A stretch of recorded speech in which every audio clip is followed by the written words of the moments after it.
Big news flash, everybody. My name is J. Jonah Jacobs, and I'm here to say that Dice Throne Adventures will make an appearance with the Marvel characters at Ptarmicon this Saturday. So hold on, folks.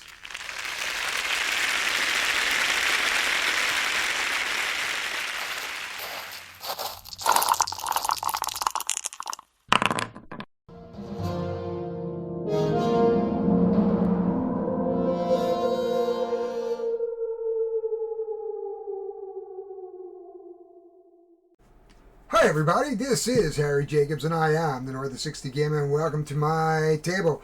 Today we're going to take a little view of something historical, only because of next week. Next week is Ptarmicon, Canada's most northern gaming con and convention. This year is something exciting. I'm going to be actually representing Tabletop Games and Cafe. We are opening a new store called the Mana Vault and Games, which will be upstairs from the cafe. And the cafe will be downstairs. They will actually be the same owner, and I will be running the game store. We will be carrying things like Warhammer. We'll be carrying board games. We'll be carrying Magic and Pokemon and collectible cards. We're probably going to start collecting some D&D and a few other collectibles, I'm hoping, over the years and expand the business. But we're going to start off small. One of the things that we are going to do at Ptarmicon with Ed's Mana Vault and Gaming, and of course the Tabletop Games and Cafe, is we're going to bring Dice Thrones with us. So this is Season 1 Rerolled. I know Ed's picked up a bunch of Season 2 stuff. He just sent me a text a few minutes ago. And so we're going to take a few minutes today just to go over Dice Throne, go over the rules very, very quickly, show you what's in the box. Now, I will tell you that this is Season 1. This is not Season 1 Rerolled. Now, Season 1 Rerolled, the format of the game trays have changed slightly. Same game, just a slightly different presentation in the box, and the boards have changed slightly. In fact, I actually don't like those folded ones. I like the way they came in Season 1. Too bad we don't have that ability. And of course, Marvel Dice Thrones is coming too. I'm hoping to have Marvel Dice Thrones with me. I know it's being shipped in Canada. I know it hit right around the beginning of July. It's Canada posting, Canada Customs. You go figure it. But I know it's hit Canada, but I haven't seen anybody in Canada saying, I got my copy, yay! So anyway, but we are going to bring Dice Thrones, so we're going to talk about it, we're going to open it, we're going to look at it, I'm going to explain how to play the game, and basically if you can play Yahtzee and roll 6 dice, you've got the skills for Dice Thrones. Such a busy morning, but let's get Dice Thrones open. I did buy this used. It cost me about $45. Not bad. This is not the rerolled Season 1. This is just Season 1. I thought it was a good price because I have seen it going for more money. And of course, this is Roxy Games. Roxy is Steampunk Valley. There's another one. It's Steampunk Fusion, which I really haven't played yet, which is still sitting in shrink. Oh, we got a good volume of vacuum seal here. Okay, there it is. Rules of front. Our tokens. These are our boards that describe the various types of characters we have. We have a barbarian, of course, the shadow thief, the pyromancer, the paladin, the monk, and the moon elf. That is Season 1, and these are the boards that come with Season 1. Of course, the reroll will actually have this and these incorporated together in a folding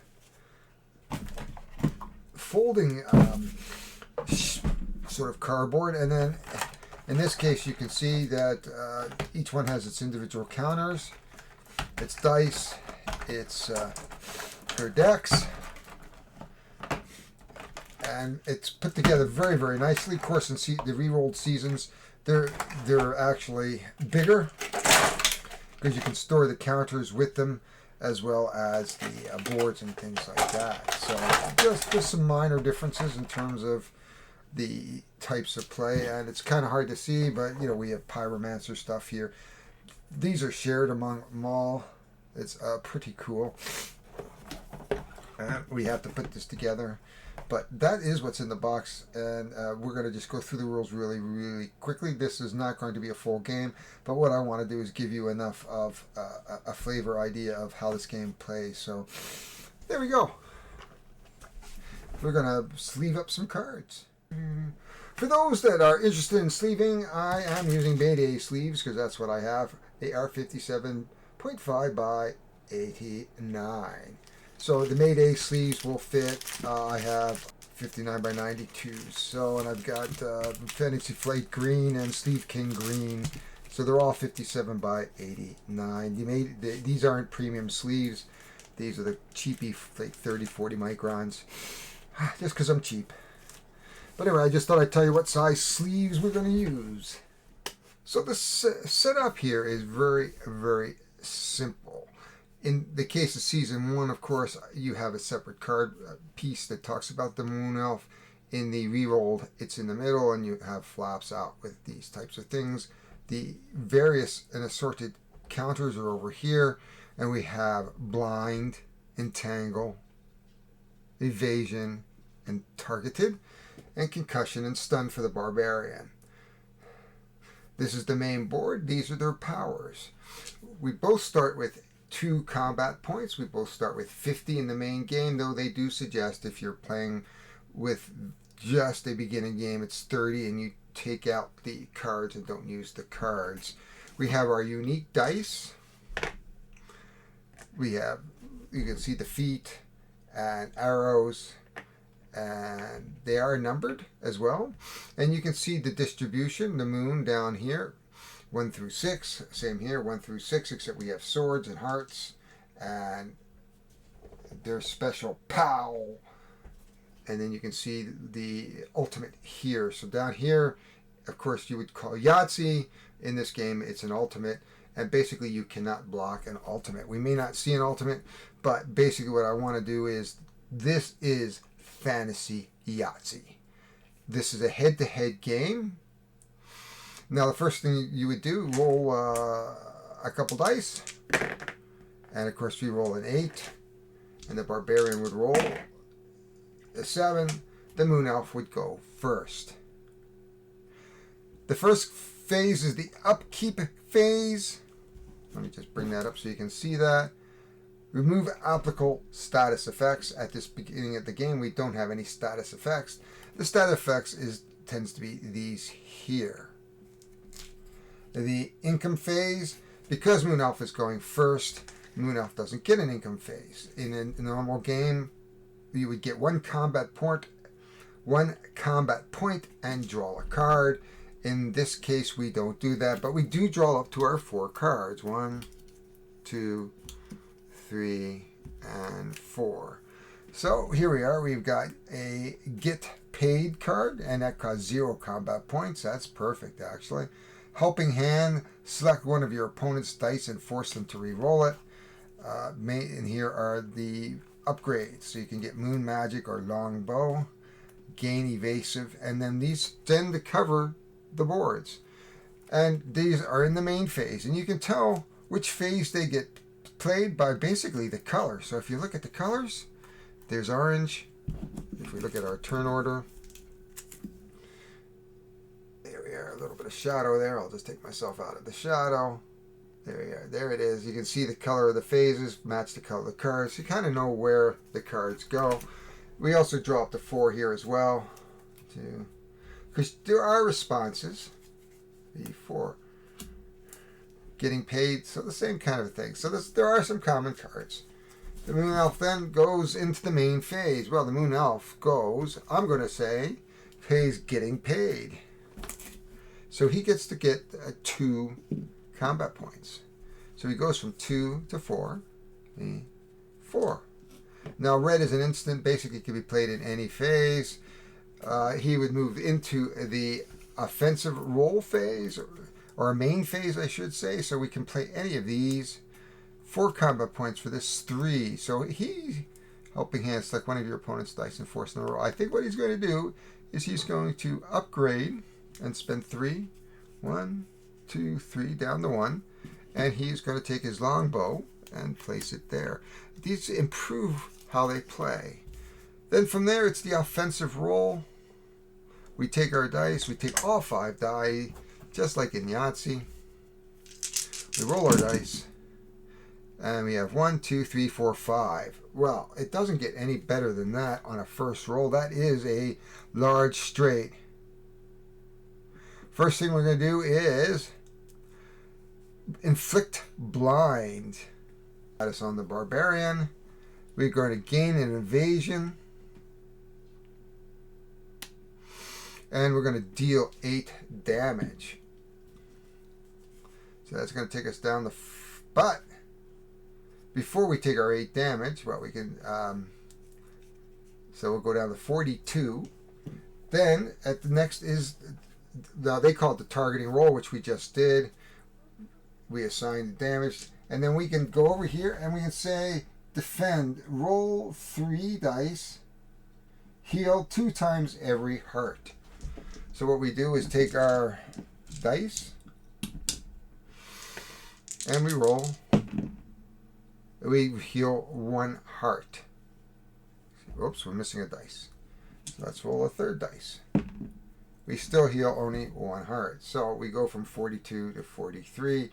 And then it's back to a main phase. We're back to a discard phase, but we don't have to discard a card. We can discard cards for combat points. We're going to come over to here, and we have to take a look at what some of these do. So we come in and we start at the top. It's an upkeep phase. We would remove any statuses. Well, that doesn't remove that at this point. We look at our main phase, so we're going to get 1 combat point and 1 card. He too gets the getting paid, so he's going to also take 2 combat points for 5, and then he has his cards. He's going to also play a Vegas Baby, and what Vegas Baby lets him do is roll 1 dice, and he can take half. So he rolls a 1, so he gets another combat point. So you get half the value. So if he rolls a 1, 2, he gets a 1, 2, 3, he gets a 2, 3, 4 gets a... Sorry, 3, 4 gets a 2, and 4, 5 gets a 3. So it's 1, 2, 3, 4, 5, 6 divided in half. Rounding up. So one of the things he can do is, for 3, because he has 6, do the same thing. 1, 2, 3. He's going to take his sturdy blow, and he's going to replace it there. And we have 2 orange roll phase. Any 2 dice become wild. You may change the die outcome to a different outcome. Select one of your opponent's dice and force them to re-roll it if he wants. So next thing he does is the offensive roll. So we have a 6. We have a 6. And we have a 2, 3, 4.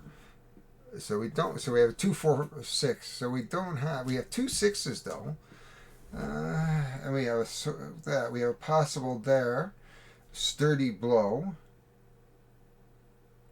So right now he's leaning towards a sturdy blow. So let's roll 2 more dice. It's like Yahtzee. So I can roll up to 3 times. There's another one. There is the. Another sword. So now we're a sturdy blow, and then but we can overpower, and so what he's going to do at this point is he's going to spend 1. No, he'd have to spend 3 for that. He can't. We're going to roll this dice 1 more time. Well, there's really no sense, but if he gets a sword, no, he gets a heart. So 3 swords. No, this is what he gets. 2, 3, 5. Sturdy blow. He's going to deal 6 undefendable damage.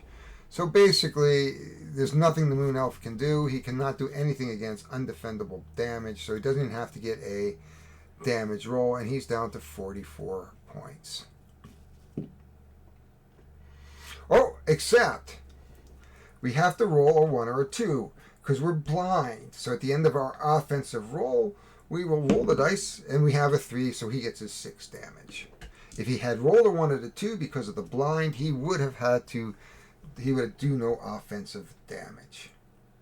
We back over to our moon elves. They get 1 combat point, 1 card. He doesn't have enough to do anything right at the moment, so he'd go right into the offensive roll. We have 3 fives, 3 feet, I should say. We have an arrow. We have 4 feet. So we do have an evasion. Oh, he has an evasion too. Let's just. Oh, it's undefendable, so he can't even. So he does have an evasion. So he could, in essence, roll the evasion. So because he has an evasion, before we move on, I should say that he should have rolled a dice. A 1 or 2 would invade 6. So nothing has changed. He loses his evasion. So normally undefendable means I can't roll a green dice, but it doesn't mean I can't prevent it by other means, in which case this would have been invasion if we had rolled a 1 or a 2. As I said, we have rolled, looks like 3 feet at this point, and an arrow. There we are. So now we can roll 1 more. Let's see what we get. 3 feet get us nothing. We have 3 fives, which get us nothing. So at this point, if I don't get an arrow, we have to helping hand. Select one of your opponent's dice. Remove 1 status effect. Okay, so he could wind up with nothing, or he could wind up with a covered shot. This game is pushing your luck, so let's go for it. We need an arrow, and we did. We got our arrow. We gain evasion. We deal 7 damage. We come over here. We can roll our 3 dice.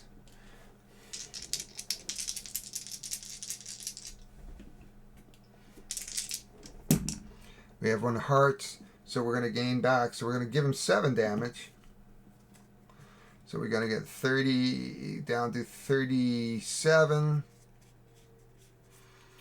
And then 37. And then he's going to get 2 back for his 1 heart. Whoops. Sorry, I'm moving the wrong one. So we go from 43 to 46. 36. And then get 2 back for the health roll. And then we move on. So he would do the same thing, gets another combat point, draws a card. So he's got some options now. And he rolls the dice.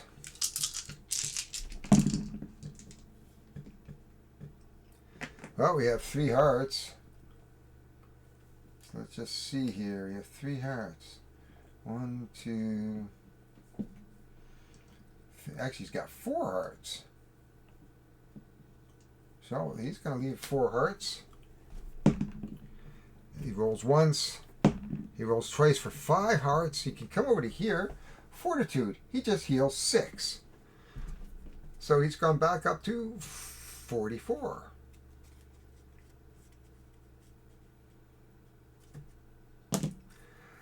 That is it pretty well in a nutshell. That is how this game plays. We didn't go over concussion. A player afflicted with this token must skip income phase, and they remove the token. And of course, you could get a concussion right over here in overpowered and other upgrades. We stun. We can take no actions of any kind during a turn. We have entangle. We have targeted. So we have a number of different statuses, and everybody kind of plays that way. But in 2 turns, that's pretty much it. What you're playing is fantasy Yahtzee. So basically, this is a 5-5-5 game. So let's have some final thoughts. So final thoughts.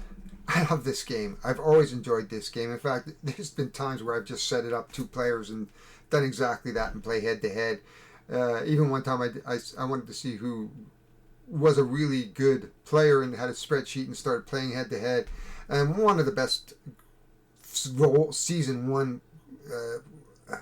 one of the best season 1 characters is the monk. Very powerful. generally, if you look on the internet, you'll find that that particular character in tournaments does really, really well in the hands of somebody who knows what they're doing in terms of dice thrones. This is a 5-5-5 game. 5 minutes to set up, 5 minutes to learn, 5 minutes to tear down, give or take. So this makes it a nice, simple game. If you can play Yahtzee, you can play this game. That means, so for our younger players, it's a pretty easy learn. Once they learn how to play Yahtzee, they can play this game easy enough. As I said, the setup is fairly quick. Of course, there's Season 2, which brings 6 more characters, plus a box of Treant versus somebody. I can't remember. I'll put it down in the comments. So there's the Treant version. So right now there's about 14 characters. They just done a mini Kickstarter for Santa versus Krampus.